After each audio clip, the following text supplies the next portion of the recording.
Bonsoir et bienvenue dans notre UMAG de ce mois de mars. 2 sujets sont au programme. Tout d'abord, il sera question d'immersion en langue des signes. Depuis une quinzaine d'années, des élèves sourds, entendants et malentendants apprennent, jouent, grandissent et vivent ensemble. Ensuite, nous vous proposerons une rétrospective des nombreux événements organisés dans le cadre de l'année allemande par l'université, la province et la ville de Namur.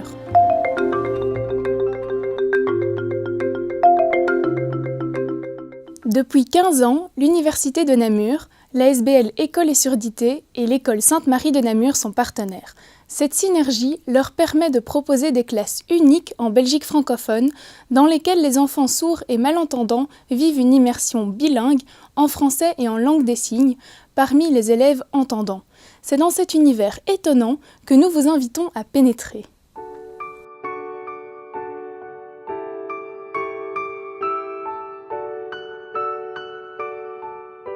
Dans le centre-ville de Namur, des enfants sourds et malentendants vivent en immersion bilingue, en français et en langue des signes parmi les élèves entendants. La naissance du projet s'est faite comme souvent dans le monde du handicap grâce à l'énergie de parents. Depuis une quinzaine d'années, l'université de Namur, l'ASBL École et Surdité et l'école Sainte-Marie sont partenaires. Laurence Meurant et Magali Guéquière échangent et collaborent sur ce projet. L'intérêt pour moi, ça a été en fait une chance, c'est qu'au moment où je commençais mes recherches, le projet d'École et Surdité a démarré en même temps, quasi dans le même quartier. Et donc c'était un lieu de vie assez exceptionnel pour cette langue.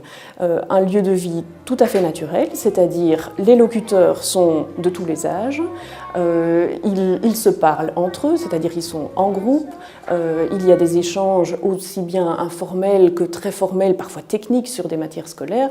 Cet usage, cette pratique quotidienne de la langue dans une large palette de registres, non seulement nourrit la langue, nourrit pour moi, chercheuse, les questions qu'il y a à se poser sur la langue et guide aussi les thématiques principales des recherches à mener.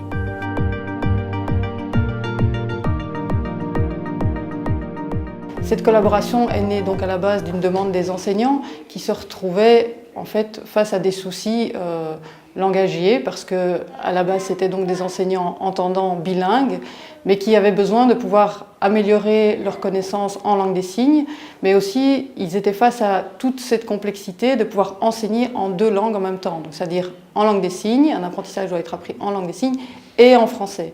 Et donc l'apport de l'université, c'est de pouvoir tout d'abord améliorer pour nous enseignants notre niveau de langue des signes, améliorer aussi notre niveau de français et tous les liens qu'on peut faire entre les 2 langues.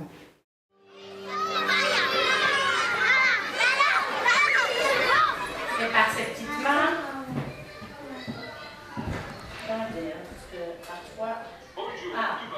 Hop là, voici la maternelle.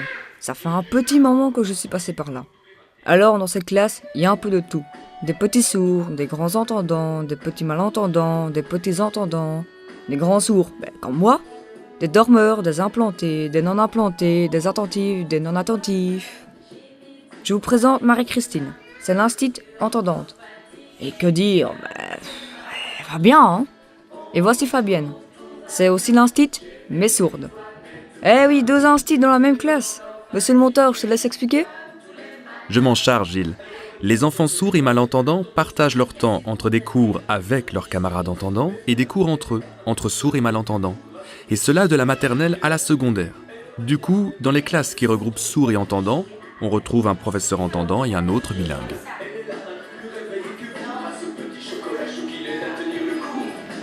Donc le but en tant qu'enseignant, que ce soit pour des enfants sourds ou des enfants entendants ou quelque élève que ce soit, c'est d'exploiter au maximum toutes leurs capacités.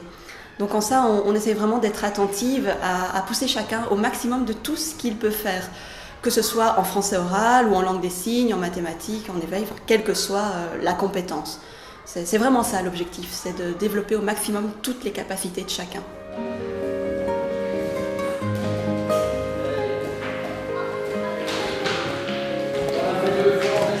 Les voir maintenant comme n'importe quel adolescent, pouvoir signer, pouvoir parler le français et être simplement bien, eux, avec eux-mêmes, avec leurs différences, se respecter eux-mêmes, mais pouvoir aussi aller vers les autres, pour moi, c'est cadeau, évidemment. Oui, j'ai la chance en fait d'être à la charnière entre de la recherche fondamentale et de la recherche appliquée, ce qui n'est pas possible dans toutes les matières. Mais c'est vrai que c'est vraiment une chance parce que les deux pôles nourrissent vraiment l'humain qu'est le chercheur quand même aussi.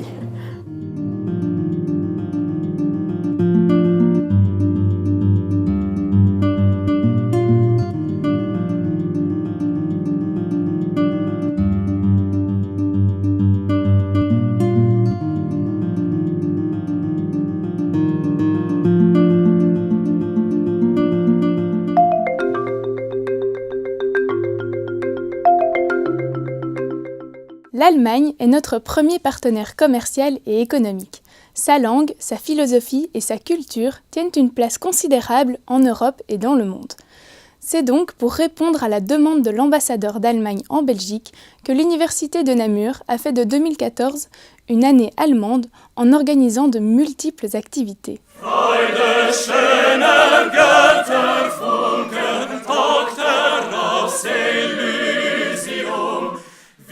Ce jeudi 30 janvier 2014, c'est la langue de Goethe qui résonne dans l'université de Namur.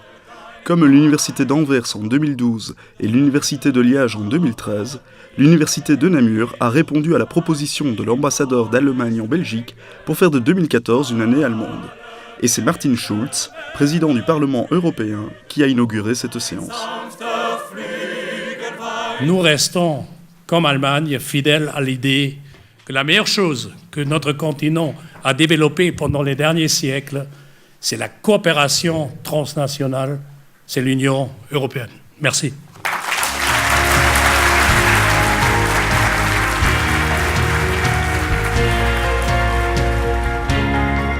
Pourquoi une année allemande à l'université de Namur ? L'Allemagne est le premier partenaire commercial et économique. Sa langue, sa philosophie et sa culture tiennent une place considérable en Europe et dans le monde.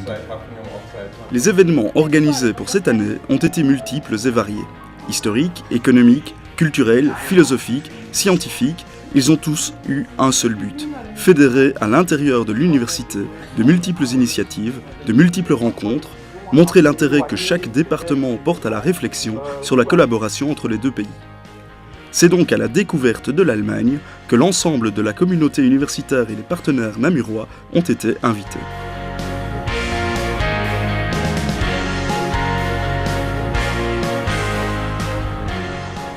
Faites carrière grâce à l'allemand. C'était le slogan de ce salon, le but étant d'offrir relations et contacts. Que ce soit pour étudier, participer à une formation professionnelle ou suivre un cours de langue, faire de la recherche ou travailler, tout est ici mis en œuvre pour faciliter les échanges et faire peut-être carrière grâce à l'allemand. L'IMEP, l'Institut supérieur de musique et de pédagogie, partenaire de projet, a proposé dans sa saison de concerts la découverte de plusieurs grands compositeurs allemands. Is anybody aware of the term used in the directive? Que peut tirer la Belgique du droit allemand ? Pour répondre à cette question, un cycle de conférences a abordé les thèmes suivants.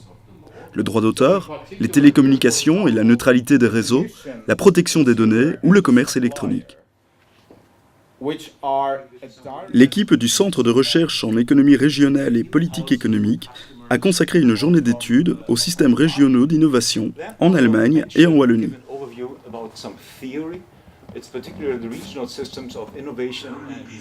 Dans le cadre prestigieux du Palais provincial, à l'initiative de l'ambassadeur d'Allemagne en Belgique, une conférence a été consacrée au régime totalitaire de la Première Guerre mondiale. D'autres conférences y ont également été organisées par le Collège belgique de l'Académie royale de Belgique. Le département de langue et littérature classique a organisé une journée de conférences et de tables rondes sur l'étude et l'enseignement de la littérature latine à l'université. Échanges, discussions et réflexions avec des philologues allemands, français et belges. Et avoir une idée des époques.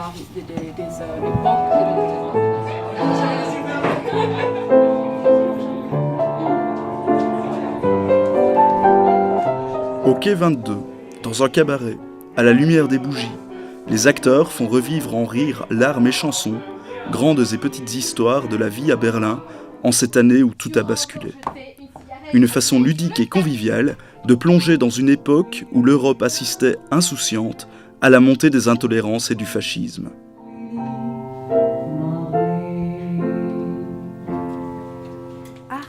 Was muss man oft von bösen Kindern hören oder lesen? Le réseau namurois de lecture publique a développé une série d'activités qui ont permis à un public familial de découvrir, entre autres, la richesse de la littérature allemande. Pour cette activité, les textes sont lus en français, puis traduits en allemand par les bibliothécaires.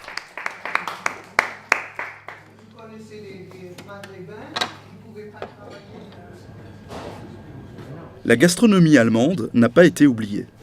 L'Arsenal a proposé à plusieurs reprises de déguster différentes spécialités culinaires typiques.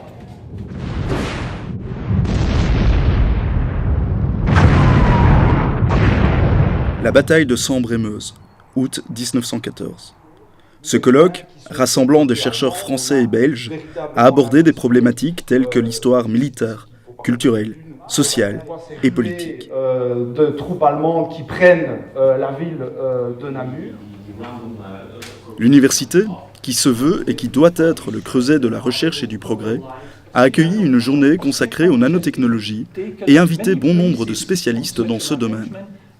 Des scientifiques allemands ont également participé à une autre journée d'échange organisée par le Centre de recherche en physique.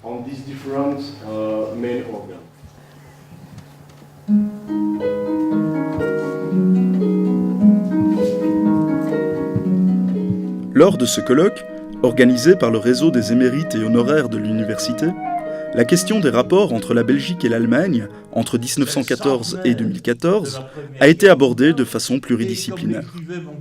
Différents compositeurs allemands ayant marqué la Grande Guerre ont également été mis à l'honneur grâce aux étudiants de l'IMED.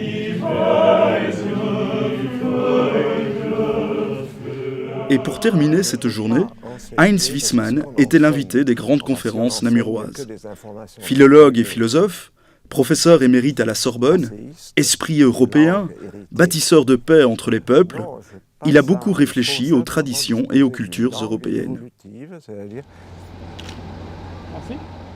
Grâce aux partenaires du pôle académique namurois, à la province et à la ville de Namur, ainsi qu'à l'ambassade d'Allemagne, la mission qui avait été assignée à l'organisation de cette année allemande a permis d'ouvrir le débat, de confronter des pratiques, de brasser des idées. Et c'est le défi qu'ont relevé les nombreux organisateurs des différentes manifestations. Cette année était aussi celle des commémorations de la guerre 14 et des 25 ans de la réunification de l'Allemagne. C'était donc l'occasion, pour l'université, de s'inscrire aussi dans ce moment de réconciliation et de compréhension mutuelle.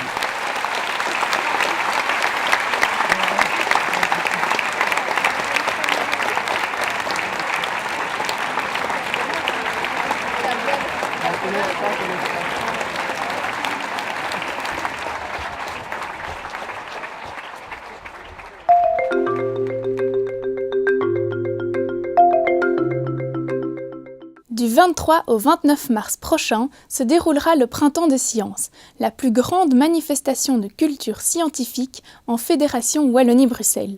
Plongez au cœur du savoir avec de nombreuses activités culturelles gratuites à destination des petits et grands curieux. Venez découvrir, expérimenter et vous émerveiller. Plug RTL et Radio Contact présentent le Printemps des sciences, le plus grand événement de culture scientifique en Wallonie et à Bruxelles. Du 23 au 29 mars 2015, venez vous passionner pour les sciences et les technologies et découvrez tous les secrets de la lumière lors d'activités gratuites pour toute la famille. Infos et programmes complets sur science.be avec le soutien de la Fédération Wallonie-Bruxelles.